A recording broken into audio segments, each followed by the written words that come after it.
दोस्तों, स्क्रीन पर आपको यह डॉट दिखाई दे रहा होगा। देखने से आपको लग रहा होगा कि शायद ये कोई स्टार है, बट दोस्तों ये हमारे सौर मंडल का ग्रह प्लूटो है। प्लूटो वहां है जहां हमारा सोलर सिस्टम खत्म हो जाता है और काइपर बेल्ट स्टार्ट हो जाती है, यानी प्लूटो काइपर बेल्ट के अंदर है। ये इतना दूर है कि आजकल के मॉडर्न टेलीस्कोप भी इसकी इमेजेस को सही से कैप्चर नहीं कर पाते थे। तब नासा ने एक स्पेशल स्पेसक्राफ्ट को डिजाइन किया जिसका नाम था न्यू होराइजन्स। दोस्तों, न्यू होराइजन्स अब तक का इकलौता ऐसा स्पेसक्राफ्ट है जो कि प्लूटो पर गया। न्यू होराइजन्स को जनवरी 2006 में लॉन्च किया गया था, जो कि प्लूटो पर जुलाई 2015 में पहुंचा, यानी उसको प्लूटो तक पहुंचने में पूरे 9 साल लगे थे। और न्यू होराइजन्स ने 9 साल के लंबे सफर में उसने क्या देखा और उसके साथ क्या हुआ, यही है हमारी आज के इस वीडियो का टॉपिक। दोस्तों, न्यू होराइजन्स को 19 जनवरी 2006 को लॉन्च किया गया और ये उस टाइम का सबसे फास्टेस्ट स्पेसक्राफ्ट था। इसकी स्पीड एक जेट लाइनर से भी 50 गुना ज्यादा थी और ये इतना फास्ट था कि इसने मून के ऑर्बिट को भी सिर्फ 9 घंटों में ही क्रॉस कर लिया था। और उसके ठीक 4 महीने बाद वो मंगल के ऑर्बिट को भी क्रॉस करके जुपिटर की तरफ निकल पड़ता है। दोस्तों, जब वॉयेजर 2 स्पेसक्राफ्ट को लॉन्च किया तो उसे नेपच्यून तक पहुंचने में पूरे 12 साल लगे थे। लेकिन वहीं अगर हम न्यू होराइजन्स को देखें तो न्यू होराइजन्स प्लूटो पर सिर्फ 9 साल में ही पहुंच गया था, जबकि प्लूटो तो नेपच्यून से भी ज्यादा दूर है। अब न्यू होराइजन्स प्लूटो पर इतनी जल्दी कैसे पहुंचा? इसके पीछे एक बहुत ही बड़ा रीजन जो और कुछ नहीं बल्कि जुपिटर था। दोस्तों, जब न्यू होराइजन्स मंगल का ऑर्बिट क्रॉस करके जुपिटर के पास पहुंचा तो उसने जुपिटर की ग्रेविटी का यूज करके एक स्लिंग शॉट क्रिएट किया, जिससे उसकी स्पीड 20% स्पीड बढ़ गई और उसका सफर 3 साल कम हो गया। दोस्तों, जब न्यू होराइजन्स जुपिटर के ऑर्बिट में पहुंचा तो उसने जुपिटर के 4 सबसे बड़े मून्स की पिक्चर्स भी ली, जो है गैनीमीड, आयो यूरोपा और कैलिस्टो। ये चारों मून्स जुपिटर के सबसे बड़े मून्स हैं, तो इसीलिए ये बहुत ही खास है। दोस्तों, न्यू होराइजन्स उसके बाद वो जुपिटर के ऑर्बिट से भी निकल गया और जैसे ही बाहर निकला तो इसको हाइबरनेशन मोड पर स्विच कर दिया गया। अभी हाइबरनेशन क्या है?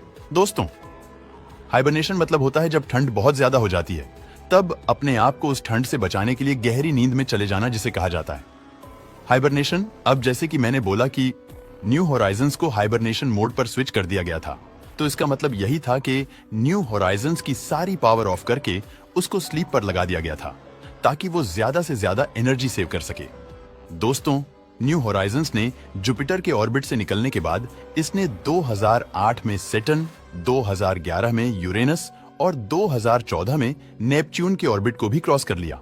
मजे की बात यह है कि जब ये इन तीनों के ऑर्बिट से गुजरा तो इसने इन तीनों की एक भी पिक्चर नहीं ली, और वो इसलिए क्योंकि जब न्यू होराइजन्स सैटर्न के पास से गुजरा तो सैटर्न 1.4 बिलियन किलोमीटर दूर था। ऐसे ही यूरेनस 2 बिलियन किलोमीटर और नेपच्यून की तो नेपच्यून 4 बिलियन किलोमीटर दूर था, तो यही वजह थी।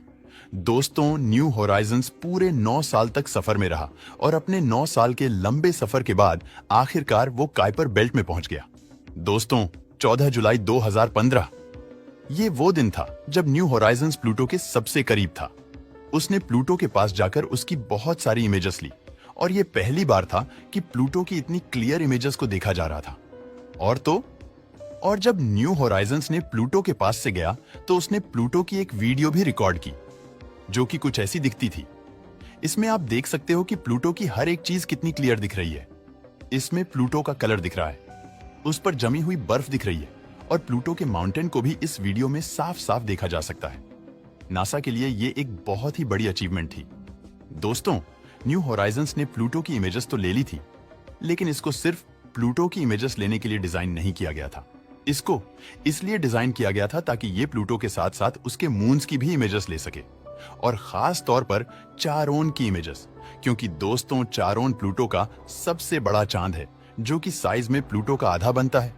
अब ये काफी इंटरेस्टिंग बात है क्योंकि किसी भी प्लेनेट का चांद इतना बड़ा नहीं है कि वो अपनी पेरेंट बॉडी का ही आधा बन जाए, तो प्लूटो का मून चारोन हमारे सोलर सिस्टम का इकलौता ऐसा चांद है जो कि साइज में अपने प्लेनेट से आता है। अब न्यू होराइजन्स को और आगे भेज दिया गया ताकि वो काइपर बेल्ट में और चीजों को भी डिस्कवरी कर सके। न्यू होराइजन्स आज भी काइपर बेल्ट में है और आज भी वो अपना आगे का सफर तय कर रहा है। ना जाने उसका ये सफर और कितना लंबा होगा और ना जाने वो आगे और किन किन चीजों को देखेगा। दोस्तों, आपको न्यू होराइजन्स स्पेसक्राफ्ट का सफर पसंद आया हो तो वीडियो को लाइक और शेयर करें।